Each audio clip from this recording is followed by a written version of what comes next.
आप सभी का स्वागत है कार्यक्रम में। हमारे अतिथि यहाँ पधारने वाले हैं और उसके बाद हम अपने कार्यक्रम का प्रारंभ करेंगे।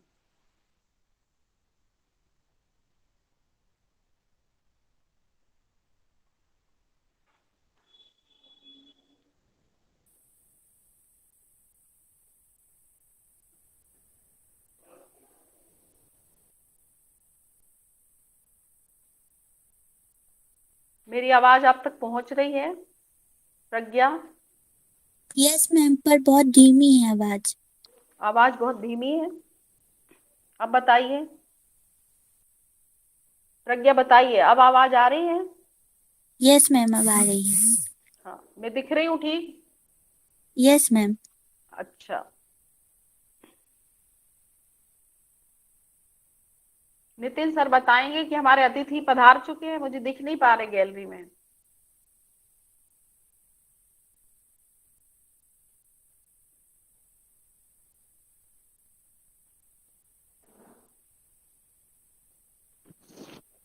मैम आवाज नहीं आ रही। हेलो हेलो, आवाज पहुंच रही है? हेलो। यस मैम, पर अभी भी धीमी ही आ रही है। अच्छा बेटा, आवाज नहीं आएगी तो गड़बड़ होगा। अच्छा, आपको बताना है जिसको भी ये लग रहा है कि आवाज में गड़बड़ी है तो प्लीज मुझे बताएंगे जरूर। बहुत अब आवाज आ रही है। बहुत अच्छी आवाज हेलो। आ रही है। कोई समस्या नहीं है। अच्छा, प्रज्ञा आपको आ रही है आवाज? यस मैम, अब आ रही है। ठीक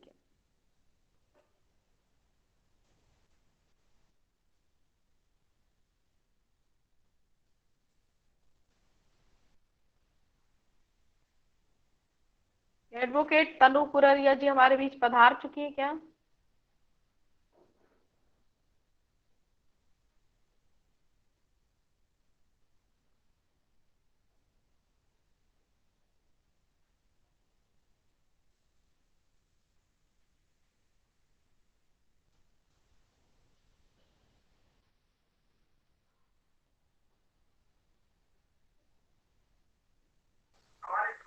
प्रणाम madam.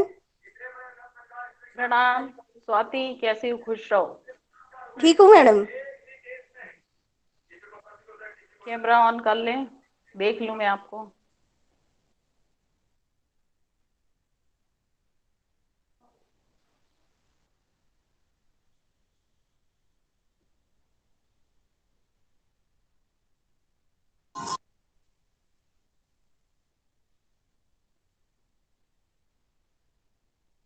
Good afternoon. Good afternoon Ramesh जी।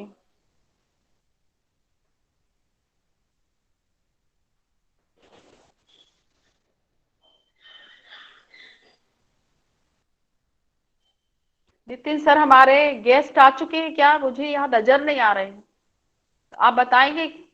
स्वाति, स्वाति मिश्रा, स्वाति आप जी मुझे सुन पा रही हैं? जी मैडम, बिल्कुल स्पष्ट आवाज आ रही है। हाँ, तो आप मेरी बात सुनिए। आप गैलरी में देखिए कि डीएसपी मैडम आकांक्षा चतुर्वेदी और तनु कुररिया जी आ चुकी हैं क्या? हमारे बीच पधार चुकी हैं। जी मैम, मैं देख कर बताती हूँ।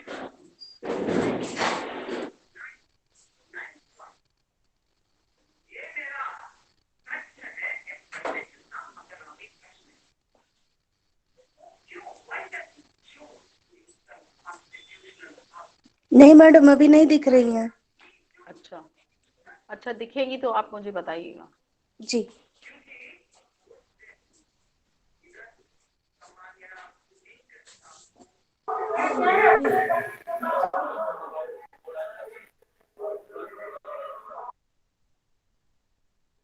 आप सभी का हार्दिक अभिनंदन करती हूँ महाविद्यालय के महिला उन्नयन प्रकोष्ठ की ओर से।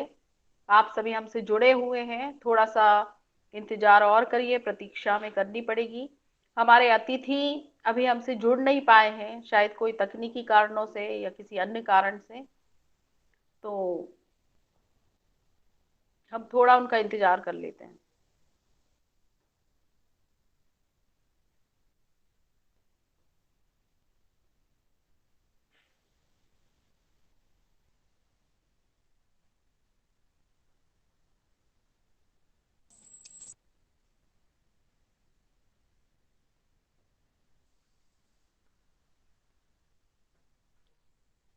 एक मिनट के लिए मैं लेफ्ट हो रही हूँ, फिर जुड़ती हूँ।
हूँ, हमारे जो अतिथि हैं वहां पे नेटवर्क की प्रॉब्लम है मंडला क्षेत्र में, तो थोड़ा सा हम और इंतजार करेंगे।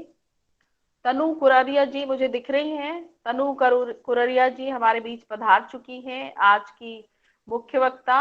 हम आज के अपने इस कार्यक्रम में उनका हार्दिक स्वागत करते हैं। तनु जी, आपका स्वागत है आपके ही महाविद्यालय में, और बहुत खुशी है मुझे कि आज आप अपने महाविद्यालय में आज राष्ट्रीय महिला दिवस पर उपस्थित हैं। आपको पाकर हम अत्यंत प्रसन्नता की अनुभूति कर रहे हैं। जी बहुत बहुत धन्यवाद मैम, बहुत बहुत धन्यवाद। मैं सभी प्रतिभागियों से कहना चाहूंगी कि प्लीज अपने को माइक को म्यूट कर लीजिए, क्योंकि आवाज बहुत आ रही है।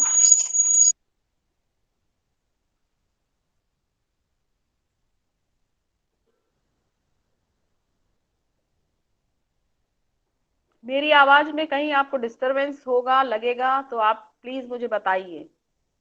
मेरी आवाज पहुंच रही है तनु जी?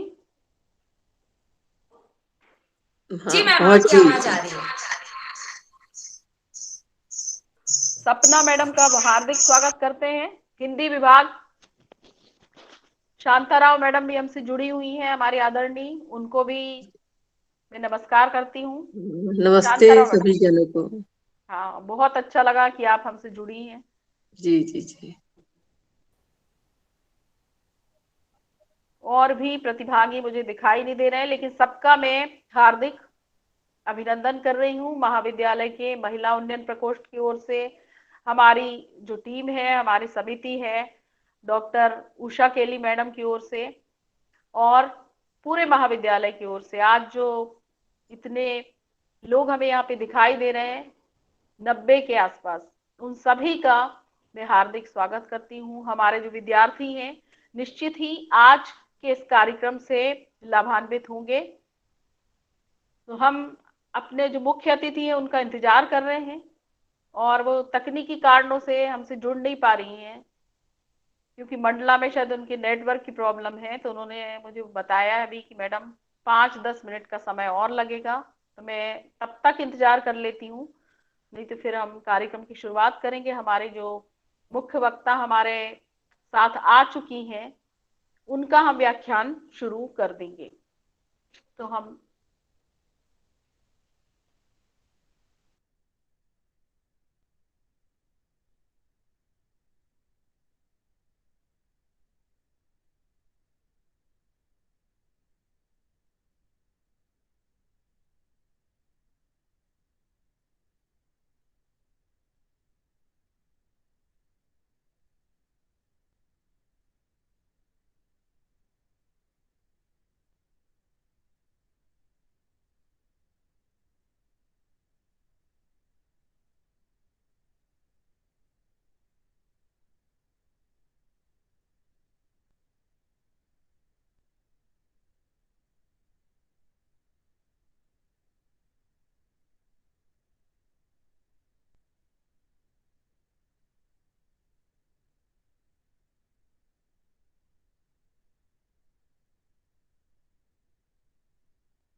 आवाज क्यों नहीं आ रही है? मैंने लड़कियां बोली। अरे मैं ये बोल रही थी, कल होगा। थोड़ी अभी एक एक मतलब थोड़ी थोड़ी पूछते हैं ना, तभी ए नाम क्या है, फिर बी नाम क्या आएंगे, फिर सी नाम क्या आएंगे। इस वजह से इतने से 15 मिनट के 20 मिनट का समय रहता है, मैम पूछ नहीं पाती इतने सारे बच्चों का।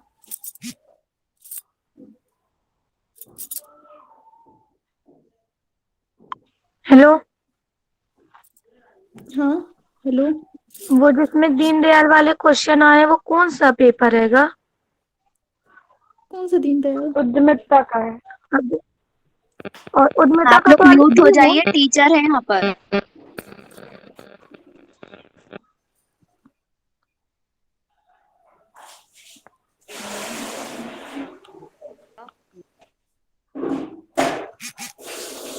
मुझे भी उद्यमिता के क्वेश्चन सेंड कर दो प्लीज।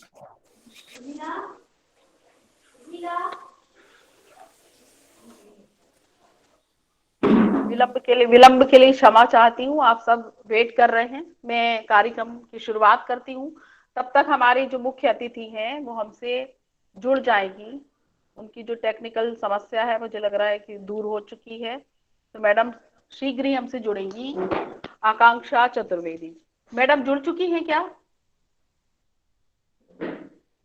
नितिन जी, स्वाति, जरा देख के बताएं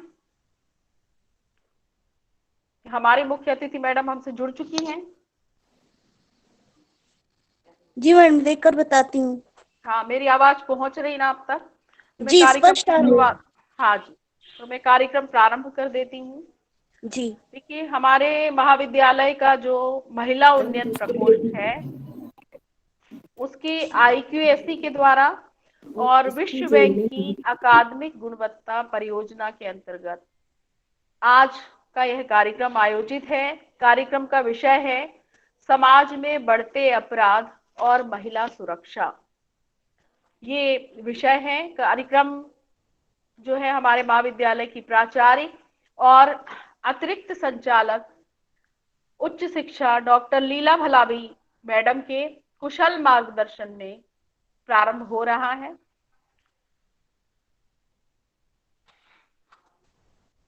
और मैडम के कुशल मार्गदर्शन में कार्यक्रम आयोजित है। साथ ही मैं बताना चाहूंगी कि हमारी मैडम अतिरिक्त संचालक भी हैं पूरा संभाग, और पूरे संभाग के महाविद्यालय। मैम आपकी आवाज नहीं आ रही। हेलो, आवाज सबको नहीं आ रही कि कुछ लोगों को नहीं आ रही है? मैम क्लियर आ रही है। हमको भी नहीं आ रही। आवाज स्मृति, आवाज बहुत अच्छे से आ रही है। अच्छा, मैम आ रही है लेकिन धीमी है। धीमी? हाँ मैम। हाँ जी, देखिए, तो मुझे हमारी जो मुख्य अतिथि है आज के कार्यक्रम की, आकांक्षा चतुर्वेदी जी, जो उप पुलिस अधीक्षक नैनपुर मंडला हैं, वो हमसे जुड़ चुकी हैं। तो उनका हम अपने कार्यक्रम में हार्दिक स्वागत करते हैं। जैसा कि मैंने आपको बताया कि हमारा ये कार्यक्रम महाविद्यालय के महिला उन्नयन प्रकोष्ठ की ओर से आयोजित किया जा रहा है, और साथ ही महाविद्यालय की जो IQAC है उसके द्वारा और विश्व बैंक की अकादमिक गुणवत्ता परियोजना के अंतर्गत समाज में बढ़ते अपराध और महिला सुरक्षा विषय पर आज का यह कार्यक्रम आयोजित है। मुझे अपार हर्ष है कि आज हम ऐसे दिवस, आज विशेष दिवस है, आज राष्ट्रीय महिला दिवस है, उस पर हम जुड़े हुए हैं। हम सभी जानते हैं कि 13 फरवरी 1879 को हमारे, जिनको हम भारत कोकिला के नाम से जानते हैं, सरोजनी नायडू जी का जन्म हुआ था। वो भारत की पहली महिला राज्यपाल थी, और उन्हीं के जन्म दिवस पर आज का यह दिन राष्ट्रीय महिला दिवस के रूप में मनाया जाता है। सरोजनी नायडू की जो कविताएं हैं, आप लोग अपने को आप लोग अनम्यूट कर लीजिए प्लीज। बहुत सारे लोग म्यूट कर लीजिए, सॉरी अनम्यूट मैंने कह दिया, म्यूट कर लीजिए आप लोग, क्योंकि आवाज आपकी आती है तो डिस्टर्ब होता है। तो मैं बता रही थी कि सरोजनी नायडू ने भारत के राष्ट्रीय स्वतंत्रता आंदोलन में अपनी अहम भूमिका निभाई है। महिलाओं के लिए, महिलाओं के अधिकारों के लिए उन्होंने बहुत संघर्ष किया है, और 1925 में वे भारतीय राष्ट्रीय कांग्रेस की अध्यक्ष भी रही हैं। उनकी जो रचनाएं हैं जो बहुत चर्चित हुई हैं, वो the magic tree, the wizard mask, the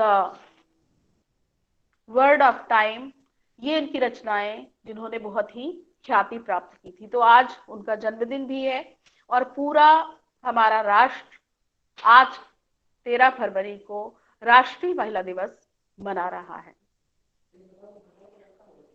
अब मैं बताना चाहूंगी कि हमारा महाविद्यालय प्रदेश का पहला महाविद्यालय है जहां की महिला उन्नयन प्रकोष्ठ की स्थापना की गई थी 2012 में, और बाद में शासन के उच्च शिक्षा विभाग ने 2016 में ये पूरे प्रदेश के महाविद्यालयों को आदेशित किया था कि इस तरह के प्रकोष्ठ स्थापित किए जाएं। ये प्रकोष्ठ स्थापित किया गया है छात्राओं के सर्वांगीण विकास के लिए, महाविद्यालय में स्थापित है। महिलाओं के हित में बनी जो शासन की योजनाएं हैं उनकी जानकारी देना, महिलाओं के हित में बने हुए जो कानून हैं उनसे छात्राओं को अवगत कराना, साथ ही जो उच्च पदों पर आसीन महिलाएं हैं उनके प्रेरणास्पद व्याख्यान आयोजित कराना, ये इस प्रकोष्ठ के उद्देश्य हैं। इसके अलावा हम छात्राओं में आत्मविश्वास जागृत करते हैं और इसके लिए उनके व्यक्तित्व का विकास करते हैं, व्यक्तित्व का निर्माण करने के लिए बहुत सारे कार्यक्रम करते हैं। समाज में सामाजिक समरसता की भावना का उन्मेष हो, इसका भी प्रयास किया जाता है। छात्राओं को जो उनके व्यवहारिक जीवन में आने वाली परेशानियां हैं उससे भी उनको परिचित कराने के लिए, रूबरू कराने के लिए परिवार परामर्श केंद्र जैसी संस्थाओं से उनको जोड़ा है।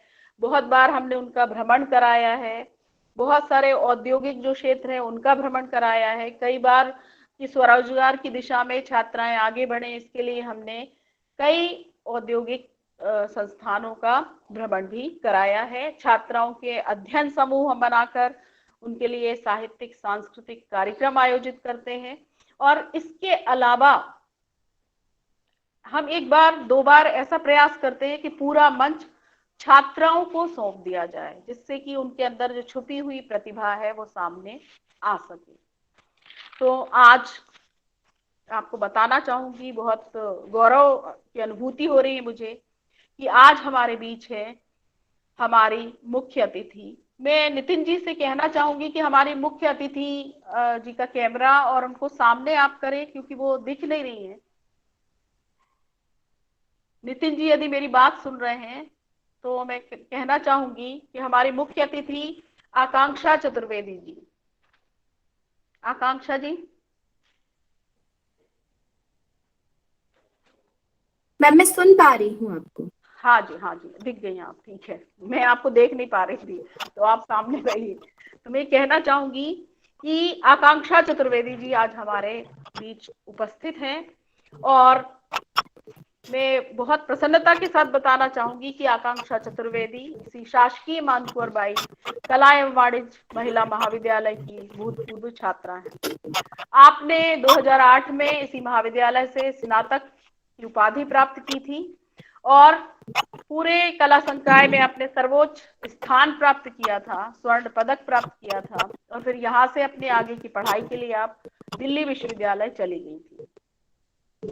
ये बताते हुए मुझे और हर्ष की और गौरव की अनुभूति हो रही है कि आकांक्षा चतुर्वेदी ने दिल्ली विश्वविद्यालय में इतिहास विभाग में अपना प्रवेश लिया था और स्नातकोत्तर की उपाधि इतिहास विषय में पूरे दिल्ली विश्वविद्यालय में सर्वोच्च अंक प्राप्त करके, सर्वोच्च अंक लेकर उन्होंने प्राप्त की थी और ये एक मिसाल उन्होंने कायम की थी कि इनके पहले डीयू में कोई भी विद्यार्थी, हिंदी मीडियम के विद्यार्थी ने टॉप नहीं किया था और आकांक्षा ने हिंदी मीडियम के विद्यार्थी होते हुए प्रावीण्य सूची में प्रथम स्थान प्राप्त किया था। वहां से फिर आपने एमफिल भी किया है और फिर मध्य प्रदेश लोक सेवा आयोग की परीक्षा शायद 2015, आकांक्षा जी मैं आपसे बात नहीं कर पाई थी, 2015 बैच था आपका?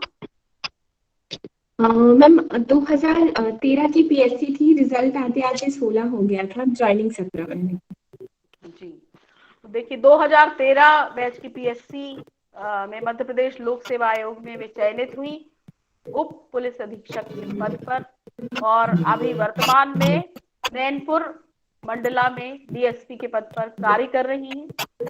और मैं आपको बताना चाहूंगी कि आकांक्षा का जो व्यक्तित्व है, बहुत अच्छी ओरेटर रही है। मुझे आज भी उनकी डिबेट याद है, परमाणु करार पर जो उन्होंने डिबेट बोली थी।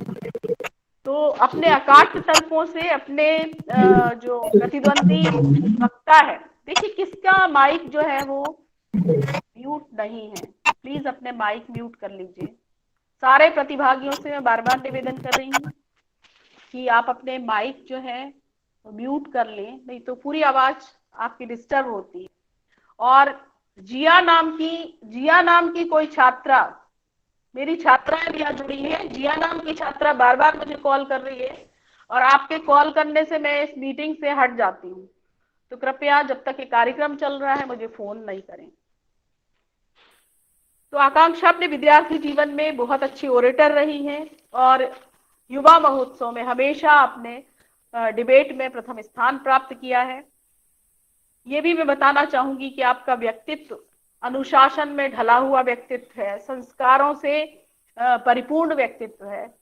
तो और ऐसे अधिकारी यदि हमारे समाज में है तो निश्चित ही हमारे समाज का उत्थान होगा। हमारे समाज की जो सामाजिक बुराइयां हैं उनको दूर करने में आपकी अहम भूमिका रहेगी। तो मैं आकांक्षा जी को ही पहले आमंत्रित कर रही हूँ कि वे अपनी बात रखें, क्योंकि आपके प्रशासनिक उत्तरदायित्व भी हैं।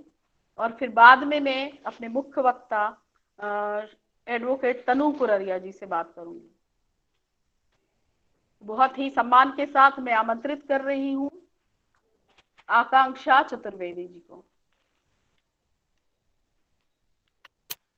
नमस्कार मैडम। और इस ऑनलाइन मीटिंग के माध्यम से जितने भी मेरे शिक्षकगण मुझसे जुड़े हुए हैं उन सभी को मेरा नमस्कार। ये मेरे लिए वाकई गौरव का विषय है कि जिस महाविद्यालय की मैं छात्रा रही हूँ उस महाविद्यालय से मुझे आज आमंत्रण मिला है अपनी बात रखने के लिए। और चूंकि मैं एक महिला पुलिस अधिकारी हूँ और आज के व्याख्यान का जो विषय है कि समाज में बढ़ते हुए अपराध और महिला सुरक्षा, उस पर मुझे अपनी बात रखने का मौका मिला है। मैं ये बताना चाहूंगी कि पिछले माह जनवरी में मध्य प्रदेश शासन के द्वारा सम्मान करके एक विशेष अभियान चलाया गया था जो मुख्यतः महिला सुरक्षा पर केंद्रित था और समाज में महिलाओं और बच्चों के प्रति बढ़ते हुए अपराधों के लिए इस समाज को जागरूक करने के लिए मध्य प्रदेश शासन का एक विशेष अभियान। और चूंकि अपराध और सुरक्षा ये दोनों ही पुलिस से जुड़े हुए मुद्दे हैं, इसमें सबसे ज्यादा सक्रिय भूमिका मध्य प्रदेश पुलिस ने ही निभाई। अभी मैं आपको एक छोटा सा वीडियो भी दिखाना चाहूंगी जो लगभग 7 मिनट का है। उसमें आपको बहुत अच्छे से समरी पता चल जाएगी कि किस तरीके के अपराध हो रहे हैं और उनसे निपटने के लिए हमारे पास क्या विधिक अधिकार है, क्या एक सामान्य जानकारी मिल जाएगी धाराओं अपराध वगैरह पंजीबद्ध होते हैं। लेकिन सबसे जरूरी बात जो मैं बताना चाहूंगी कि समाज में बढ़ते अपराध, तो जब हम ये बात सुनते हैं या हर जगह अखबारों में खबरें छपती हैं तो हमारे मन में स्वाभाविक सी बात आती है, क्या अब समाज ऐसा हो गया या क्या अब समाज में दिन ब दिन अपराध इतने बढ़ रहे हैं? तो दो बातें हैं। ये तो सच है कि समाज में अपराध बढ़ रहे हैं, लेकिन दूसरी बात ये है कि अब लोग आप लोगों की तरह ही जागरूक होकर अपनी बात पुलिस के सामने और मीडिया के सामने रखते हैं, इसलिए अपराध दर्ज हो पाते हैं। तो पहले जो लोग डर कर या अज्ञानता के कारण या जागरूकता के अभाव के कारण छिपे रह जाते थे, मामले दबे रह जाते थे, वो भी अब प्रकाश में आते। इसलिए कायदें बढ़ती। कायदे का मतलब पुलिस के पास एफआईआर रजिस्ट्रेशन की दर बढ़ गई है। तो जब भी हम क्राइम रिकॉर्ड्स देखते हैं तो उसमें हमको एक बढ़ा हुआ प्रतिशत मिलता है। तो ये इसीलिए अपराध अगर बढ़ रहे हैं तो उसको मेरा मानना है कि नकारात्मक रूप से नहीं लेना चाहिए, क्योंकि वास्तव में ऐसा नहीं कि अपराध बढ़ रहे हैं। हाँ, अपराध लोग अब पुलिस तक और प्रशासन तक पहुंच रहे हैं। तो जब भी अपराध बढ़ रहे हैं तो नकारात्मक रूप से लें। वॉइस सही नहीं आ रही मैम। वॉइस क्लियर नहीं है? No ma'am. थोड़ा सा इको का मुझे लग रहा है, जैसे इको साउंड आ रही है। इको साउंड आ रही है। कोई किसी और के मोबाइल ऑन तो नहीं है? किसी और के मोबाइल तो ऑन नहीं? मैम मोबाइल ऑन नहीं है, बस मोबाइल यहाँ पर है। अब ठीक है, अब ठीक है, अब ठीक है, अब ठीक है, अब ठीक है। अभी ठीक है? हाँ, अब ठीक आ रही है। हाँ, तो अगर समाज में अपराध बढ़ रहे हैं तो हमें इसको थोड़ा सा पॉजिटिव वे में इसलिए लेना चाहिए कि अपराध तो पहले भी थे, लेकिन अब लोग अपने डर से बाहर आ रहे हैं, अपने संकोच और शर्म और मर्यादा की वो जो एक काल्पनिक बातें हैं, क्योंकि जो वास्तविक जीवन में जिसके ऊपर बीतती है अगर वो उस चीज को चुपचाप सहता रहेगा तो ये अपराध बढ़ेंगे। तो इसलिए अगर अपराधों की दर बढ़ रही है इसका मतलब है कि हाँ ठीक है, अब लोग उन वंचनाओं को तोड़ रहे हैं और बाहर आकर अपनी बात कह रहे हैं। पहले महिलाओं के प्रति कोई अपराध होता था तो सम्मान की आड़ लेकर लोग उसे बाहर नहीं लाते थे, लेकिन अब मैं देख रही हूँ कि चाहे 376 आईपीसी 376 में बलात्कार को परिभाषित किया गया है और उसकी सजा के प्रावधान है। तो जब मैं 376 बोलती हूँ तो एक पुलिस वाले के लिए 376 बोलना बहुत आसान होता है, लेकिन जब आप लोग उसे समझो तो आपके लिए मुझे कहना पड़ता है कि 376 मतलब रेप, 354 मतलब महिलाओं के साथ छेड़छाड़, 363 नाबालिग बालिकाओं या बालक को भगा कर ले जाना। तो इस तरीके के अपराध पहले भी समाज में होते थे, लेकिन वो चीजें पुलिस तक पहुंच नहीं पाती थी। आज पुलिस तक पहुंचती हैं और इसलिए पुलिस उन पर कार्यवाही कर पाती है। अब मैं आपको वो एक 7 मिनट का वीडियो दिखाना चाहती हूँ, जिससे आप बहुत सारी बातों से क्लियर होते जाएंगे और मैं वो सारी चीजें आपको बताती भी जाऊंगी। इसी में चालू करो। इस तरफ इस तरफ इस तरफ।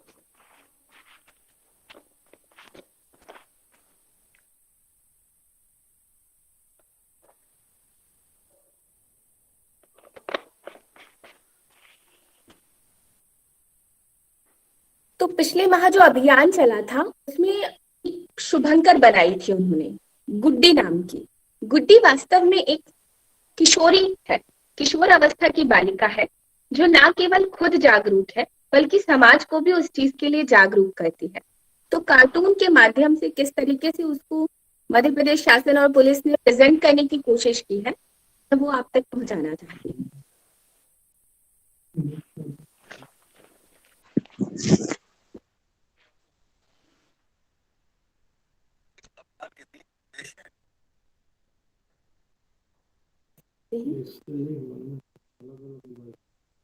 इसीलिए हम महिलाओं और बच्चों को सुरक्षा हेतु जागरूक करना, दूसरा संभावित अपराधी को प्रोत्साहित करना और तीसरा बच्चों की सुरक्षा में समाज की सक्रिय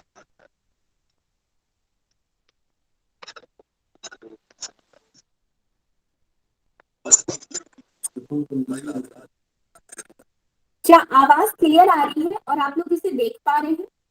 क्लियर नहीं आ रही है। ये हिल रहा है आपका।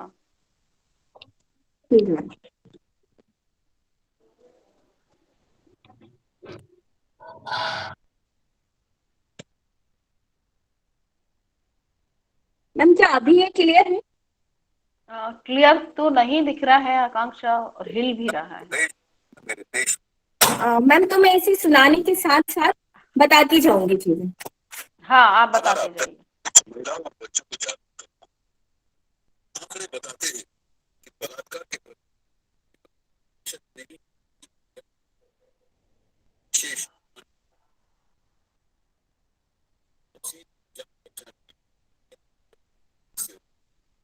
इसलिए किया जाता है।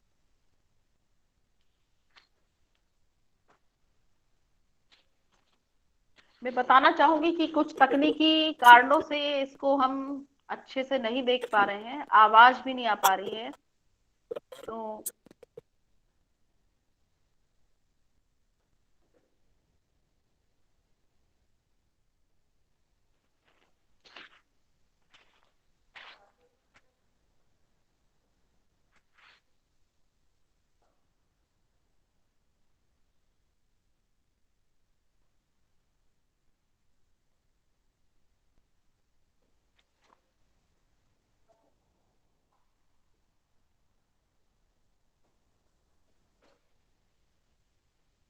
आकांक्षा, ये आवाज भी नहीं आ रही, आपकी आवाज भी नहीं आ रही और ये भी नहीं दिख पा रहा है।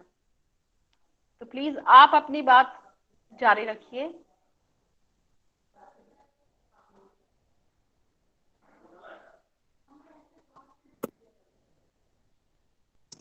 हेलो। कुछ तकनीकी खामियों की वजह से मैं वो प्रेजेंट नहीं कर पा रही हूँ। हाँ हाँ, लेकिन तो मैं आप अपनी बात ऐसे कर देती हूँ। आप अपनी बात रखिए। जब भी ये अभियान शुरू करने से पहले जो आंकड़ों का अध्ययन किया गया उसमें ये बात पता चली कि महिलाओं या किशोरियों और बच्चों के साथ जो अपराध हो रहे हैं उन अपराधों में 90% से ऊपर अपराध उन लोगों के द्वारा किए जाते हैं जो बच्चों से लगातार निकट संपर्क में होते हैं। किसी अनजान व्यक्तियों के द्वारा अपराध किए जाने का प्रतिशत मात्र 10% है, लेकिन उनके अपने परिवारजनों के साथ या तो पड़ोसियों के साथ या मित्र या रिश्तेदारों के साथ 45% मामलों में ऐसा देखा गया है कि जो अपराध दर्ज हुए हैं तो 45% मामलों में जो आरोपी था वो उनका कोई निकट संबंधी था। इसके अलावा लगभग 45% मामलों में जो एक नई टेंडेंसी बढ़ रही है सोशल मीडिया प्लेटफॉर्म से जुड़ना। तो सोशल मीडिया प्लेटफॉर्म के माध्यम से महिलाओं के साथ या लड़कियों के साथ जो लोग जुड़ते हैं वो पहले उनसे बातें करते हैं और उसके बाद उनके साथ किसी भी घटना को अंजाम देते हैं। जरूरी नहीं कि ये 376 जैसे मामले में ही कन्वर्ट हो पाए, कई बार 354 या फिर वो केवल स्टॉकिंग करते हैं। स्टॉकिंग एक शब्द है, मतलब कि आपका पीछा करना। ये पीछा जरूरी नहीं है कि भौतिक रूप से ही किया जाए, क्योंकि आज सोशल मीडिया के प्लेटफॉर्म पर हमारी प्रेजेंट कई जगह रहती है। कभी हम फेसबुक पर अपनी लोकेशन अपडेट करते हैं, कभी अपनी फोटोज डालते हैं। तो यदि हर जगह कोई व्यक्ति हमें सोशल मीडिया पर फॉलो कर रहा है तो वो भी एक तरीके की स्टॉकिंग कहलाती है। इसीलिए मैं आप सभी से ये कहना चाहूंगी कि सोशल मीडिया पर आना एक तरह का आज फैशन बन चुका है। तो ठीक है, आप अगर सोशल मीडिया पर रहना चाहते हैं तो रहें। सभी मेरी जितनी भी किशोरी साथियां हैं या कॉलेज में जाने वाली जितनी भी लड़कियां हैं, आप सभी मुझसे जूनियर हैं। मैं आपको ये बताना चाहूंगी कि सोशल मीडिया पर अपनी फोटोज अपलोड करते समय आप बेहद सावधानी से बरतें और अपनी लोकेशन कभी भी ऑन ना रखें। बहुत ही सीमित अवसरों पर है कि आप अपनी लोकेशन को ऑन रखें। यदि आपकी लोकेशन ऑन रहती है आपकी डिवाइस पर तो उससे आपको ट्रेस करना बहुत ही आसान हो जाता है। इसके अलावा एक चलन और चला है कि कोई भी काम करते वक्त ये डाल दिया जाता है। मान लीजिए किसी पिकनिक स्पॉट पर गए तो तुरंत वहां से अपनी सेल्फी ली जाती है, उसको अपलोड करते हैं और डाल दिया जाता है एंजॉयिंग विद फ्रेंड्स, और आप अपनी लोकेशन भी लिख देते हैं कि आप। इस तरीके की चीजों से आपकी लोकेशन का पता लगाना और बाद में उनको इस्तेमाल करना बहुत आसान हो जाता है। तो जब तक हमारे मन में ऐसी कोई मंशा नहीं है तो हम नहीं जानते कि सामने वाला क्या सोच रहा है। आवाज क्लियर नहीं है क्या? आवाज आ रही है, आप आ रही है कुछ लोगों को, जिन लोगों को नहीं आ रही शायद वहां पे नेटवर्क प्रॉब्लम है। मुझे तो आ रही है। नो मैम, आवाज सही है, क्लियर है आवाज। आवाज आवाज सही है। आपका चेहरा जरूर नहीं देख पा रहे हैं हम, आपका चेहरा नहीं देख पा रहे हैं आकांक्षा।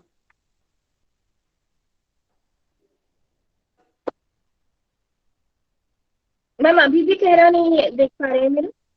नहीं, वीडियो ऑन नहीं है शायद आपका, मुझे लग रहा है।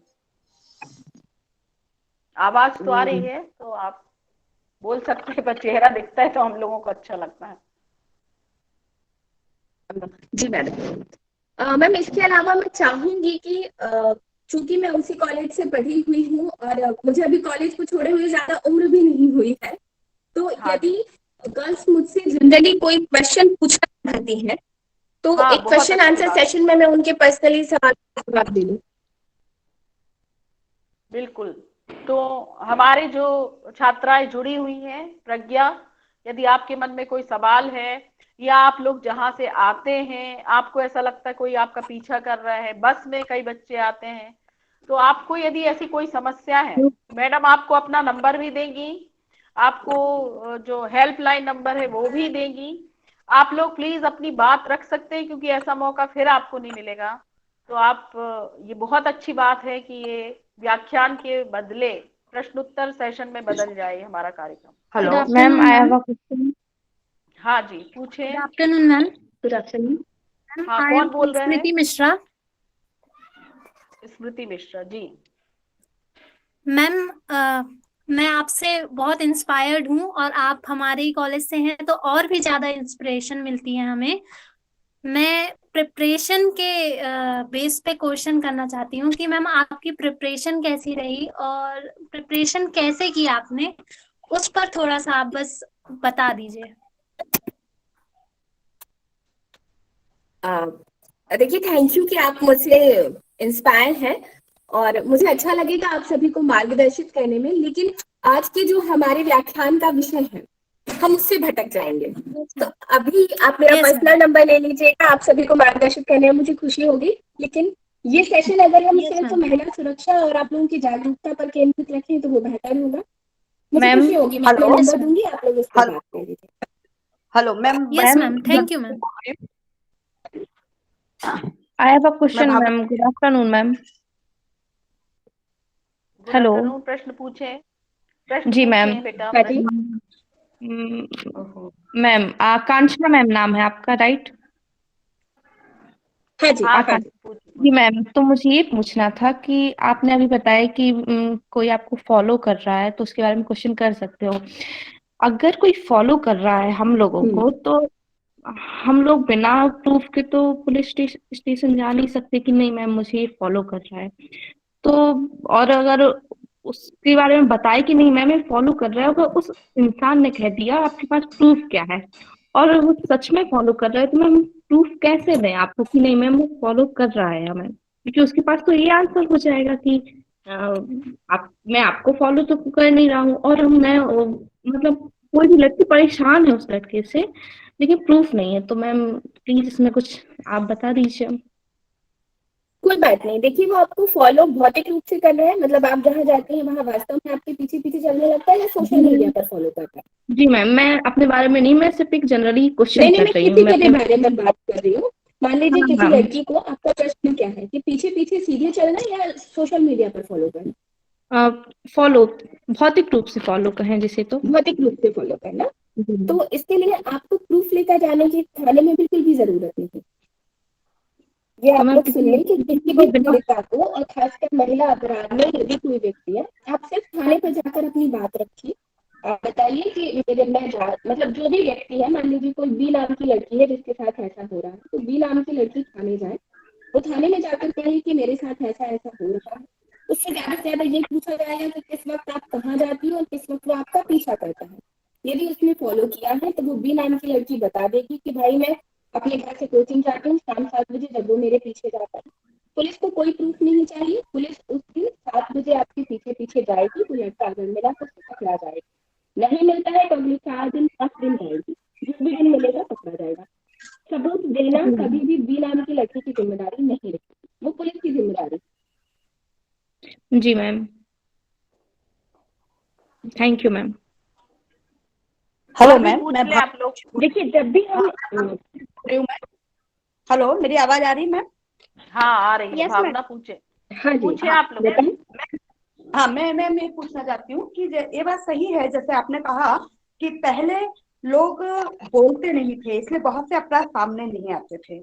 अब लोग बोलते हैं तो सामने आते हैं, लेकिन एक हाँ चीज और देखने में आती है कि जैसे उन्होंने बोला, और यदि वो अपराधी जो है ऐसे परिवार का है जो ताकतवर है, जिसकी बहुत चलती है, तो ऐसे समय में यदि कोई, जैसे मान लीजिए एक बड़े परिवार में है, हमारी आवाज क्लियर नहीं आ रही है।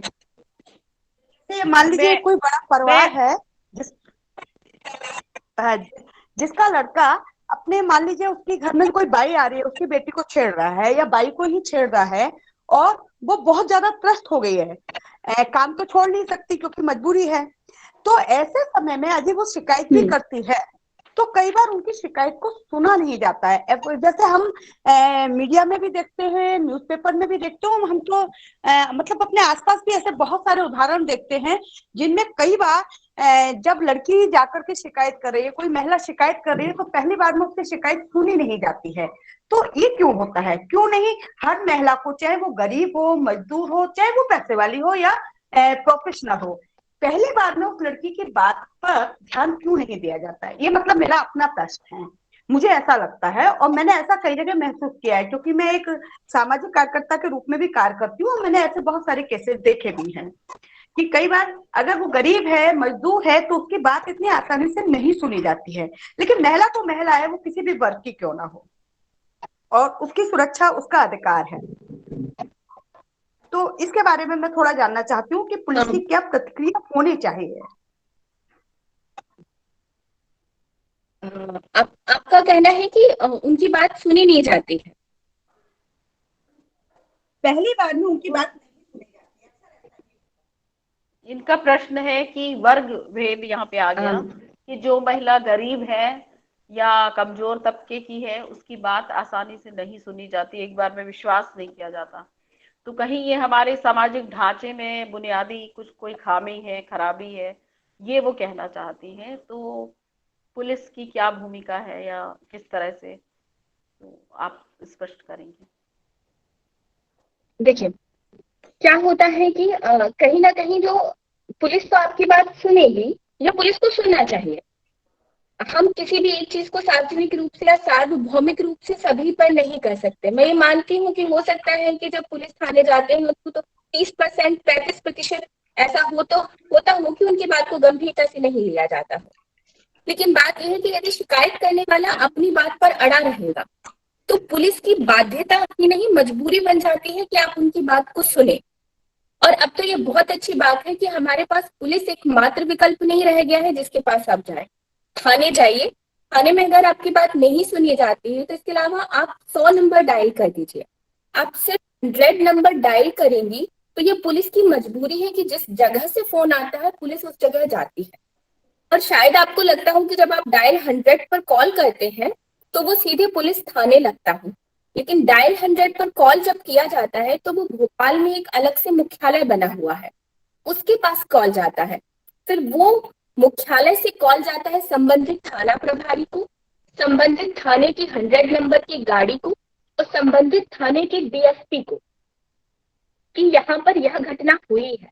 तो यदि 100 नंबर का डायल उसको संज्ञान में नहीं लेगा, डायल 100 नंबर डायल पर जो ड्राइवर बैठा है वो संज्ञान में नहीं लेगा तो संबंधित थाना प्रभारी लेगा, वो भी नहीं लेगा तो मेरे लेवल के अधिकारियों को उस पर इंटरेस्ट लेना पड़ता है। और फिर हमको अलग से उस पुलिस मुख्यालय को एक जवाब लिख के देना होता है कि भाई इस जगह पर ये फोन आया, हम इस फोन पर गए और हमने वहां पर जाकर ये कार्यवाही की। और अगर इससे भी ना हो तो सीएम हेल्पलाइन भी चला है, आप सीएम हेल्पलाइन पर अपनी बात रखिए, पुलिस घर आकर आपकी बात सुनेगी। वैसे तो पुलिस थाने में ही सुन लेती है, पर आप जो कह रही हो उसमें एक अनुभव होगा जिस आधार पर आप कह रही हैं। तो हाँ, लेकिन शिकायत लेने वाले को अपना स्टैंड लेना पड़ता है। वो जो कमजोर होते हैं, कमजोर का मैं मतलब कहूँ कि सामाजिक नहीं करती, वो शायद देर तक स्टैंड नहीं ले पाते हैं, इस वजह से न्याय में थोड़ी सी देर हो जाती है। जी आप हेलो। मेरा एक व्यक्तिगत अनुभव रहा है किसी लड़की को लेकर के, और अभी आप अपना नंबर देंगी तो मैं जरूर आपसे उस लड़की को लेकर के मैं दोबारा आपसे मिलूंगी। मैं मतलब स्टूडेंट होने के साथ साथ एक सामाजिक कार्यकर्ता हुई हूँ और मैं लोगों के बीच में इसके लिए काम करती हूँ, और ये मेरा व्यक्तिगत अनुभव जबलपुर का ही है, इसलिए मैंने एक क्वेश्चन आपसे पूछा। तो मैं नहीं देखिए, आपका अनुभव है तो निश्चित रूप से ऐसा हुआ। हाँ, और मैं उस लड़की को लेकर फिर आपके पास आऊंगी और मैं चाहूंगी कि उसके लिए कुछ हो कि मतलब बाहर मतलब वो लड़की खुद तो परेशान होती है, मेरे को ये लगता है, उसी के लिए नहीं कह रही हूँ, और भी बहुत सारी घटनाएं होती हैं, वो लड़की हो महिला हो वो खुद तो परेशान होती है, इन सारी घटनाओं से उसका परिवार भी कहीं आहत होता है। और कई बार क्या होता है, लड़की की स्थिति नहीं होते हुए भी ना कई बार परिवार वाले उसी पर दोषारोपण करते हैं, तो वो दोनों तरफ से एक तरह से बहुत ही मर्मांतक पीड़ा भोगती है। तो मुझे लगता है कि ऐसा नहीं होना चाहिए, तो उसके लिए कहीं हमको खाना चाहिए। जी जी भावना, एक मिनट में बीच में इंटरप्ट कर रही हूँ। भावना, मैं कहना चाहती हूँ कि शायद ये पुलिस की छवि हमने ऐसी बना ली है, लेकिन अभी पुलिस इस मामले में बहुत संवेदनशील हो रही है, संवेदनशीलता के साथ काम कर रही है। और हो सकता है वो एकाध अपवाद हर जगह होते हैं, हर क्षेत्र में होते हैं, तो वो आपका अनुभव रहा हो। पर आप मैडम से नंबर लीजिएगा, मिलिएगा, बात करिएगा, है ना। और क्या कमजोर वर्ग और क्या सशक्त वर्ग, देखिए आप ये अपराध कोई भी करता है तो मुझे ऐसा लगता है कि छूट नहीं पा रहा वो, चाहे वो बड़े से बड़े पद पर हो। तो ये भी हमें ध्यान रखना होगा। और अब और कोई छात्र अपनी बात रखना चाहे तो आप रख सकते हैं। मैम, संस्कृति मिश्रा इज अगेन। हाँ, संस्कृति मैम, कई बार जब हम किसी की शिकायत करते हैं मैम, कई बार जब हम किसी की शिकायत करते हैं तो कई बार अपराधी, जब हमारा नाम सामने आता है तो अपराधी प्रताड़ित के साथ और भी बुरा व्यवहार करने की कोशिश करता है। जब हमारा नाम उसके सामने आ जाता है तो वो अपराधी हमें और भी वो केस जो रहता है और बिगड़ने लगता है। वो अपराधी मतलब कि मर्डर करने की सोचने लगता है। ऐसे मतलब पेपर में आए दिन मतलब न्यूज़ेस आती हैं कि जैसे किसी ने शिकायत करी है तो वो अपराधी उस पर ऐसे डाल दे रहा है, या वो अपराधी मतलब उसका मर्डर करने की सोचने लगा है, तो हमारा नाम सामने आने से भी बहुत सारी प्रॉब्लम्स क्रिएट हो जाती हैं। तो इस पर हम क्या कर सकते हैं? देखिए, संस्कृति दो तरीके की बातें होती हैं। पुलिस के पास जब आप जाते हैं या लोग मेरे पास भी आते हैं, तो पहली जो पुलिस की कोशिश रहती है वो ये रहती है कि समस्या का समाधान हो जाए। अब दो तरीके होते हैं, या तो औपचारिक या अनौपचारिक। आवाज क्लियर है? यस मैम, यस तो मैम। जब हम अनौपचारिक तरीकों से बात करें या अनौपचारिक तरीके से किसी समस्या को सुलझाना चाहें, तब तो ये संभव है कि काम सामने ना आए और काम हो जाए। Yes ma'am. लेकिन जब हम औपचारिक तरीके से काम को करना चाहते हैं, औपचारिक मतलब विधि सम्मत, जो कानूनी कार्यवाही होती है, वो अगर करना चाहेंगे, तो उसमें जिस व्यक्ति के साथ गलत हो रहा है या जो पीड़ित है, उसका नाम आना एक अनिवार्यता बन जाता है। क्योंकि नाम आए बिना हम उन कानूनी जो कार्यवाही है उसको पूरा नहीं कर सकते हैं। और दूसरी बात, जब हम अनौपचारिक तरीके से भी करते हैं, तो जो आरोपी है या जो करने वाला व्यक्ति है, उसको बुलाकर अगर पुलिस अच्छे से डांटती भी है, तो वो ये समझ जाता है कि इस अपराध कर रहा था, बताया कहीं ना कहीं से उसी होगा। तो जब हम शिकायत करते हैं, तो फिर इस बात का डर हमें बिल्कुल नहीं रखना है कि वो क्या करेगा। सच तो ये है कि 90% मामलों में उस व्यक्ति की हिम्मत टूट जाएगी जो गलत काम कर रहा है।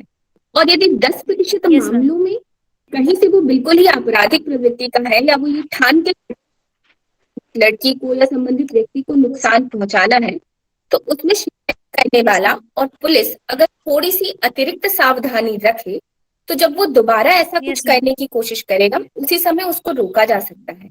और अब अपराध इतने सख्त हो गए हैं नियम, कि एसिड फेंकने वाली जैसी घटनाएं अब बहुत कम हो गई हैं, क्योंकि अब एसिड बिकना बंद हो गया है। Yes ma'am. तो थोड़ी सी हिम्मत बस करने की जरूरी है, और पुलिस जो कार्रवाई करती है उसके बाद अपराधियों की या जो करने की सोचते हैं, उनके हौसले इतने रह नहीं जाते हैं कि वो कुछ कर सके।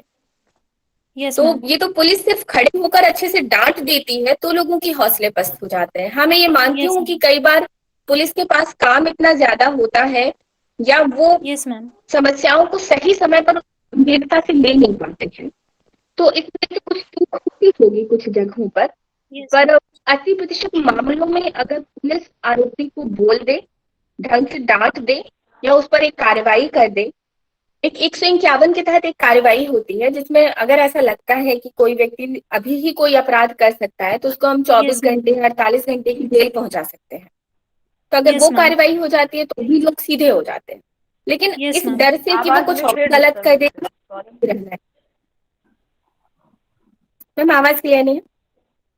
मैम, क्लियर है। हाँ, तो अपराधी कुछ और गलत कर देगा, इस डर से चुप रह जाना तो बहुत ही गलत बात है। हमें हिम्मत करके अपनी बात रखनी चाहिए। Ma'am, yes ma'am. मैम, और जो कुछ समय पहले वो रेड कोड पुलिस एक स्कीम टाइप की आई थी, कि मतलब हमें नंबर दिया गया था कि हम अगर तुरंत कॉल लगाते हैं तो तुरंत हमारी बात पर मतलब अमल किया जाएगा, और मतलब वो उन्हें मतलब जो भी अपराधी होगा या किसी ने किसी लड़की को छेड़ा है तो तुरंत उस पर एक्शन लिया जाएगा। तो शायद वो स्कीम अब बंद हो गई है क्या? देखिए, इस तरीके की स्कीम कभी शुरू हो रही है, कभी बंद हो रही है, या होती रहेंगी, या ऐसा नहीं होता कि वो बंद हो गई होगी। लेकिन उस समय उस विशेष स्कीम पर जितना ध्यान दिया जा रहा था, अब नहीं दिया जा रहा होगा। Yes ma'am. क्योंकि प्राथमिकता पुलिस की हर समय थोड़ा बदल जाती है। लेकिन आपके पास डायल 100 का एक नंबर है जो हमेशा यही काम करेगा। आपको कहीं भी कोई दिक्कत हो, आप डायल 100 पर जाइए। परंतु मैं डायल 100 नंबर से संतुष्ट नहीं हूँ। कौन? आप डायल 100 की सेवाओं से संतुष्ट हैं? मैम नमस्ते मैम, मैं मानकुंवर बाई की छात्रा समाज शास्त्र विभाग से। हाँ जी, बताएं।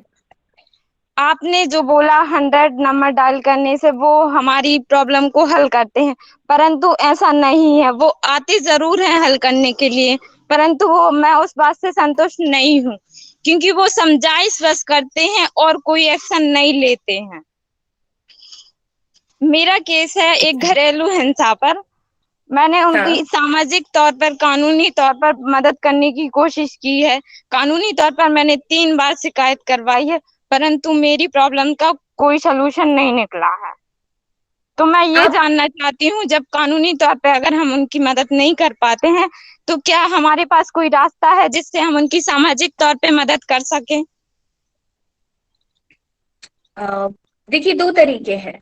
या तो आप यस क्या, मैम। मतलब जो भी पीड़ित व्यक्ति है, मान लीजिए बी नाम की महिला है जो पीड़ित है, अगर वो यस। घरेलू हिंसा की शिकार है तो वो क्या चाहती है ये मैटर करता है। यदि वो ये चाहती है कि उसके पति और ससुराल वाले या जो भी लोग उसके साथ ये व्यवहार कर रहे हैं वो केवल समझाने बुझाने से हिंसा का व्यवहार छोड़ दे, यस या वो इस चीज से त्रस्त आ गई है और वो उनके ऊपर अब कानूनी कार्रवाई चाहती है। मैम, उन्होंने केस किया अगर था कानूनी अपने कार्रवाई चाहती है, उन्होंने अपने पति के ऊपर केस किया था। वो 2 बार उन्होंने केस किया है, परंतु उनका जो हस्बैंड है ना, वो दारू पीकर मतलब मैं अपनी पत्नी को मारता है, अपने बच्चों को मारता पीटता है। लेकिन उन पुलिस ने ये कह दिया है कि हम इस मामले में कुछ नहीं कर सकती, क्योंकि आपका पति रात को दारू पीता है और दिन को ज्यों का त्यों एक सेम हो जाता है, तो हम इसमें आपकी कोई मदद नहीं कर सकते हैं। नहीं, ये बात नहीं है कि पुलिस इसमें कोई मदद नहीं कर सकती है। इसमें बस मान लीजिए वो आपकी कोई सहेली थी या बी नाम की कोई महिला है, तो उस महिला को ये स्टैंड क्लियर रखना पड़ेगा। यदि वो कानूनी कार्रवाई चाहती है, वो एक आवेदन थाने में लिख कर दे दे कि मेरे साथ ये होता है और इस वजह से मैं चाहती हूँ कि मेरे पति के प्रति कानूनी कार्यवाही की जाए। तो उसके पति के ऊपर कानूनन धाराएं लगेंगी, वो कुछ दिनों के लिए जेल जाएंगे। हाँ, ये बात है कि उसके बाद वो वापस आ जाएंगे, तो फिर ये सारा का सारा मामला कोर्ट में चला जाएगा और कोर्ट में बहुत लंबे सालों साल मामले चलते हैं। इस वजह से एक आम गृहिणी जो है वो जब डिसीजन लेने का टाइम आता है तो पीछे हट जाती है। बाकी अगर वो मैम, कानूनी कार्रवाई चाहती है तो वो सरकारी लिखित में दे अधिकारी दे। अगर सरकारी अधिकारी जो होते हैं वो ये क्यों कहते हैं कि ये इंसान दारू पीता है, हम कुछ नहीं कर सकते। दारू पीता है, आप उसे ले जाइए, सामने वाले ने रिपोर्ट की है तो आप उसे ले जाइए थाने में, बंद कर दीजिए, जो केस बनता है वो बनाइए ना। दारू पीता है, इसमें उस महिला उसके परिवार का क्या दोष है? वो कहते हैं दारू पीता पुलिस है, हम आपको ये कुछ नहीं, नहीं कर मतलब पुलिस सकते। तो ये नहीं कह सकती।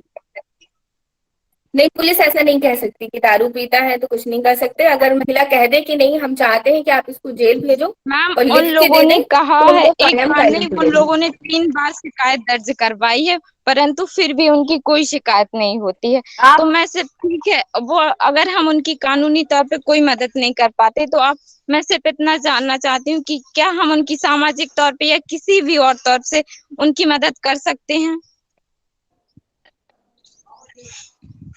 देखिए, ये तो बात ही नहीं है कि कानूनन हम मदद नहीं कर सकते। जो सबसे अच्छा रास्ता है वो कानूनी तौर पर ही है, सामाजिक तौर पर तो कोई मैम, रास्ता हमने नहीं है। 3 बार सामाजिक शिकायत तौर पर की है, उसकी लेकिन मदद फिर भी के हमारी लिए कोई सुनवाई नहीं हो रही है, तो अब हम क्या करें?